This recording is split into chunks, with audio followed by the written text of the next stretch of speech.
Pertanyaan untuk Pater Cafe SVD, misionaris Serikat Sabda Allah di Kolombia. Apakah perpuluhan itu keserakahan? Silahkan buktikan secara biblis. Katolik selama-lamanya amin. Mati hidup Katolik. Mati hidup Katolik. Garis bawah di kata perpuluhan.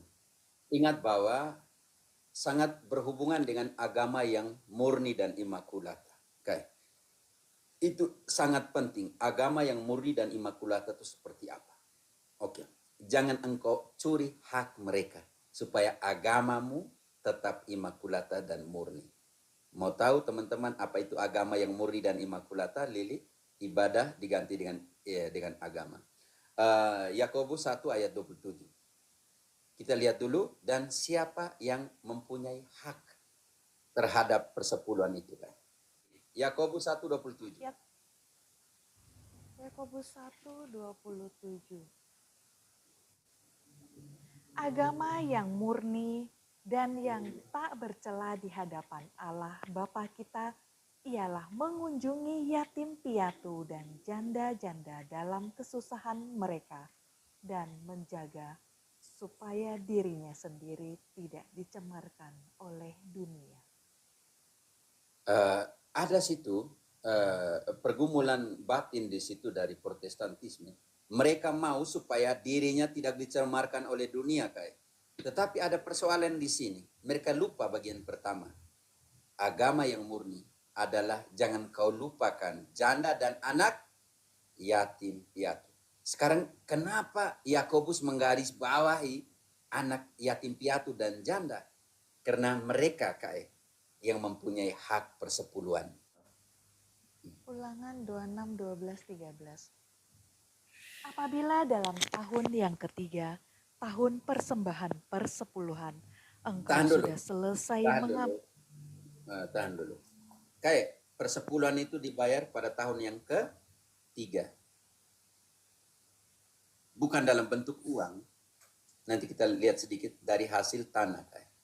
Dari kalau memang tanam, contohnya tanam jagung, bawa jagung. Tanam pisang, bawa pisang. Kalau piara domba, sapi, ambil persepuluhan dalam tahun ketiga untuk bawa sapi dan domba. Berarti yang saudara-saudara kalau mati-matian persepuluhan perjanjian lama untuk pendeta, kalau orang contohnya dia ini kayak dia ada ini tempat ini namanya apa itu pembiakan keong keong begitu keong mas. Berarti hasilnya dia timbang semua persepuluhan dari keong itu bawa ke rumahnya pendeta, jangan bawa uang. Tidak ada bilang bawa uang. Stres pendeta dikasih keong.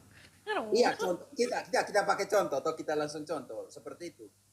Nah, contoh seperti itu. Kalau piara babi, dia ambil 10% babi, dia bawa ke sana.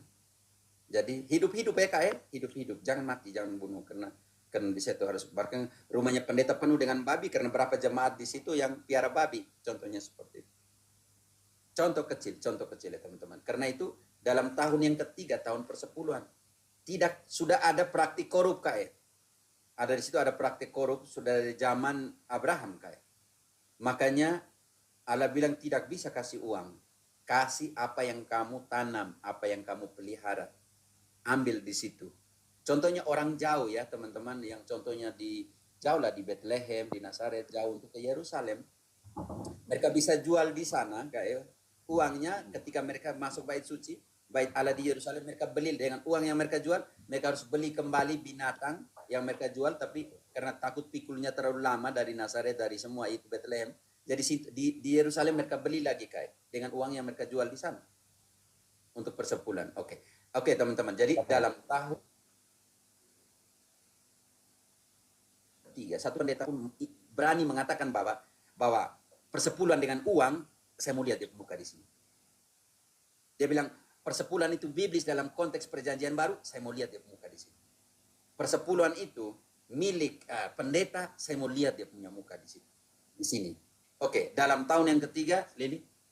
Apabila dalam tahun yang ketiga, tahun persembahan persepuluhan, engkau sudah selesai mengambil segala persembahan persepuluhan dari hasil tanahmu, maka haruslah engkau memberikannya kepada orang Lewi, orang asing, anak yatim, dan kepada janda, supaya mereka dapat makan di dalam tempatmu dan menjadi kenyang. Oke, di sini ada kecemaran dan keserakan.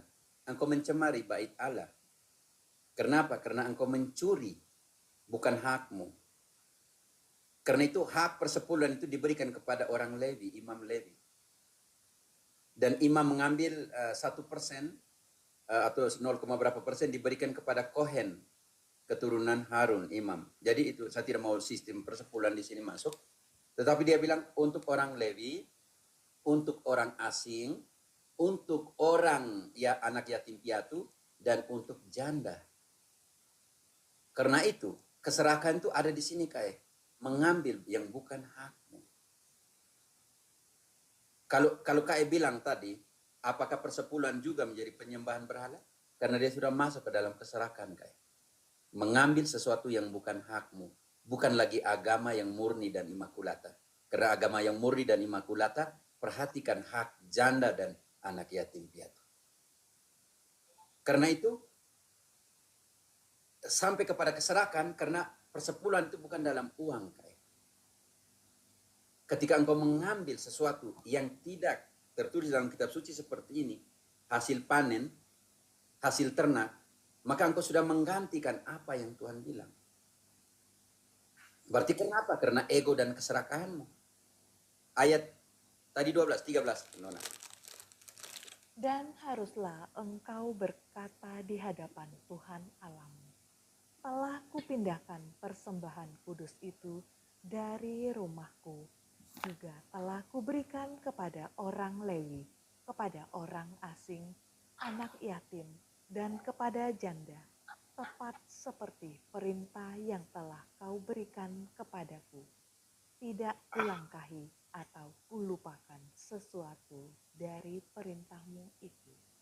Telah kuberikan kepada orang Lewi, telah kuberikan kepada janda, telah kuberikan kepada anak yatim piatu, telah kuberikan kepada orang asing. Tapi taruhnya di mana? Taruhnya di bait suci. Bukan taruhnya di rumah pendeta. Dan pertanyaan saya, serakah adalah mengambil hak yang bukan haknya, kayak. Apakah itu golongan yang serakah, kayak? Karena serakah adalah mengambil sesuatu yang bukan haknya, itu akan dihukum. Maleaki yang sama, 3, mereka pakai ayat 7 sampai 10, kita baca ayat yang mereka pakai, lalu kita kembalikan kepada ayat 5. Mereka yang melanggar itu, yang mencuri hak yang bukan haknya, akan dihakimi, dihukum oleh Allah. Kita lihat, kita kasih senang sedikit yang praktik persepuluhan itu. Karena mereka selalu ambil dari sini kayak Maleaki 3, ayat 7 sampai 10. Tuhan akan membuka kutub-kutub langit dan menurunkan hujan. Kayak. Kalau kalian bayar persepuluhan, nah ini ayat andalan mereka punya. Maleaki 3 ayat 10 ya, Mo? Ayat 7 sampai 10. Ayat 7 sampai dengan 10. Sejak zaman nenek moyangmu, kamu telah menyimpang dari ketetapanku dan tidak memeliharanya. Kembalikanlah kepadaku, maka aku akan kembali kepadamu, firman Tuhan semesta alam. Tetapi kamu berkata, dengan cara bagaimanakah kami harus kembali? Bolehkah manusia menipu Allah? Namun kamu menipu aku. Tetapi kamu berkata, dengan cara bagaimanakah kami menipu engkau? Mengenai persembahan persepuluhan dan persembahan khusus, kamu telah kena kutuk. Tahan dulu, Didi. Lihat saudara-saudaraku yang tidak bayar persepuluhan kena kutuk. Karena Tuhan dalam Maleaki 3 ayat 7, 8 ini mengatakan bahwa Kamu telah mencuri dari Allah dengan Haleluya, amin, haleluya, amin. Puji Tuhan, amin, amin, haleluya. persembahan persepuluhan dan persembahan khusus yang mereka namakan janji iman. Kamu telah mencuri dari Allah. Karena itu kamu telah dapat kutuk. Lanjut sedikit ayatnya. Ayat 10 itu saya mau lihat.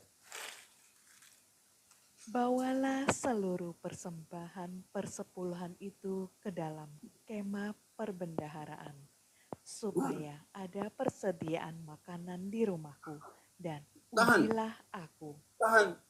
Tujuan dari persepuluhan adalah supaya ada makanan di kemahku, di rumahku. Bukan supaya ada mobilnya pendeta. Bukan supaya ada Rolexnya pendeta. Bukan supaya ada makanan di rumahku. Untuk orang yang membutuhkan tadi, janda, yatim piatu, orang asing, orang Lewi. Lanjut. Dan ujilah aku, firman Tuhan semesta alam, apakah aku tidak membukakan bagimu tingkap-tingkap langit dan mencurahkan berkat kepadamu sampai berkelimpahan. Orang yang mencuri dari orang asing, yatim piatu, dan janda dijelaskan oleh ayat 5. Apakah Tuhan akan menghukum dan menghakimi mereka? Baca ayat 5-nya. Pendeta baca ayat 5, jangan dari 7 sampai 10. Kamu kena kutuk karena tidak bayar persepuluhan. Baca ayat 5. Yang mencuri dari janda, yang memeras dari anak yatim piatu, dari orang asing, mengesampingkan orang asing, dari haknya mereka persepuluhan ini, akan dihukum oleh Allah. Ayat 5-nya. Aku akan mendekati kamu untuk menghakimi dan akan segera menjadi saksi terhadap tukang-tukang sihir, orang-orang berzina, dan orang-orang yang bersumpah dusta, dan terhadap orang-orang yang menindas orang upahan, janda, dan anak piatu, dan yang mendesak ke samping orang asing dengan tidak takut kepadaku, firman Tuhan semesta alam. Oke, yang pertama, persepuluhan dalam konteks orang Israel mencuri dari Tuhan. Yang kedua, ayat 5, Allah akan menghukum mereka yang mencuri dari orang yang memiliki hak persepuluhan. Mencuri, menindas janda, menindas anak yatim piatu, menindas orang asing, karena mereka mempunyai hak persepuluhan, juga akan dihukum oleh Allah. Itu konteks perjanjian lama, Kai. Yang ke poin ketiga, kalau Kai bilang persepuluhan adalah penyembahan berhala juga, itu masuk kategori keserakan. Kenapa? Karena di dalam perjanjian baru, hak persepuluhan itu untuk ritus Melkisedek, Kai, bukan untuk ritus Lewi. Karena itu siapa yang lebih berhak mendapat persepuluhan? Pendeta atau yang melanjutkan ritus Melkisedek? Oke. Sekarang kita harus bongkar. Di dalam Ibrani 7 mulai dari ayat 1 kita akan menemukan konteks bahwa Abraham memberikan persepuluhan kepada Melkisedek. Karena itu, kayak keserakan juga dalam kategori adalah merampas hak yang bukan menjadi hak saya. Pendeta yang mempraktikkan persepuluhan. Persepuluhan itu bukan kamu punya hak. Hak dari dalam perjanjian lama konteks Imam Lewi, Imam Harun. Dan yang kedua, di dalam perjanjian baru, kalau kita mau sandingkan ke dalam konteks Melkisedek dan Abraham, maka yang berhak mendapat persepuluhan adalah imam-imam yang meneruskan ritus Melkisedek. Tapi kita lihat dulu konteks. Abraham memberikan persepuluhan kepada siapa?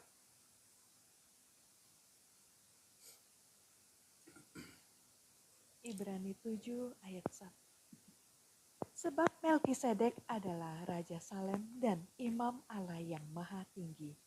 Ia pergi menyongsong Abraham ketika Abraham kembali dari mengalahkan raja-raja dan memberkati dia. Kepadanya pun Abraham memberikan 1/10 dari semuanya. Oke, jadi Abraham memberikan apa tadi? Lili? Memberikan 1/10 dari semuanya. Memberikan 1/10 dari semuanya. Kepada siapa diberikan? Menurut arti namanya Melkisedek. Tidak usah di situ. Oh, tidak. Lili. Kepada siapa Abraham memberikan persepuluhan? Itu pertanyaan saya. Kepada Abraham. Kepada Abraham. Maaf, kepada Melkisedek. Engkau nih bagaimana? Engkau nih. Maaf Romo, maaf. Jadi kayak Abraham memberikan persepuluhan kepada siapa? Melkisedek. Sekarang kita harus tahu Melkisedek itu siapa. Engkau tahan di situ, bongkar Kejadian 14 ayat 18. Jangan dulu tutup Ibrani tadi. Sekarang kita harus tahu Melkisedek itu siapa. Oke. Sekarang, Imam atau pendeta kayak? Imam atau pendeta? Keserahkan artinya merampas yang bukan hak saya. Oke. sekarang di mana mau Kejadian? 14 18. Siapa itu Melkisedek? Karena dia dapat persepuluhan dari Abraham. Tapi siapa itu Melkisedek? Pendeta? Oh, pendeta perempuan atau siapa? Melkisedek, Raja Salem, membawa roti dan anggur. Ia seorang imam Allah yang maha tinggi. Cukup. Dia seorang Imam Allah Imam. yang maha tinggi. bukan pendeta. Artinya kita kembali ke Ibrani. Engkau tutup.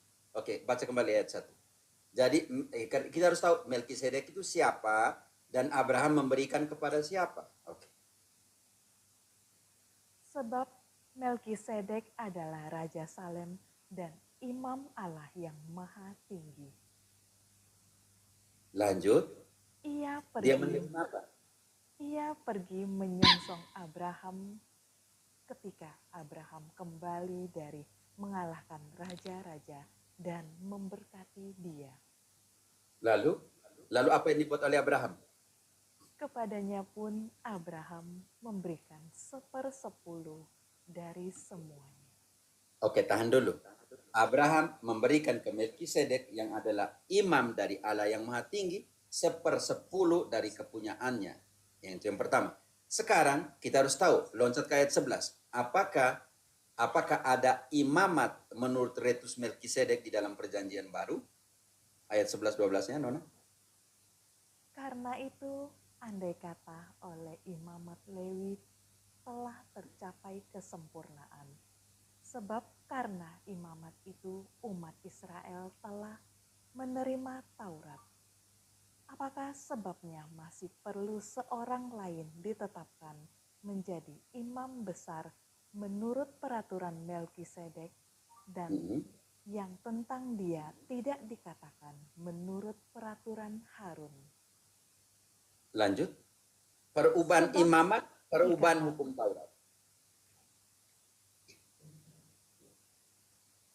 Lili, lanjut. 12-nya. Sebab jikalau imamat berubah dengan sendirinya, akan berubah pula hukum Taurat itu.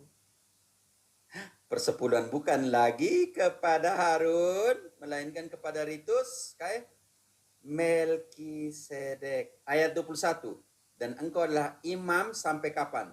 Sampai datangnya Luther yang menggantikan persepuluhan kepada para pendeta? Atau engkau adalah imam sampai kapan? Ayat 21. Ritus Melkisedek ini sampai kapan? Tetapi ia dengan sumpah diucapkan oleh dia yang berfirman kepadanya. Tuhan telah bersumpah dan ia tidak akan menyesal. Ia adalah, saya ulang. Tetapi ia dengan sumpah diucapkan oleh dia yang berfirman kepadanya. Tuhan telah bersumpah dan ia tidak akan menyesal. Engkau adalah imam untuk selama-lamanya. Artinya, dalam konteks ini saudara-saudariku Katolik atau Protestan yang mendengar, keserakan para pendeta adalah yang mempraktikkan persepuluhan adalah mengambil sesuatu yang bukan menjadi hak mereka. Yang mempunyai hak persepuluhan di dalam perjanjian baru adalah imam menurut Ritus Melkisedek. Tetapi imam-imam Katolik menurut Ritus Melkisedek tidak pernah memaksa orang untuk membayar persepuluhan walaupun dia punya hak biblis teologis di dalam kitab suci.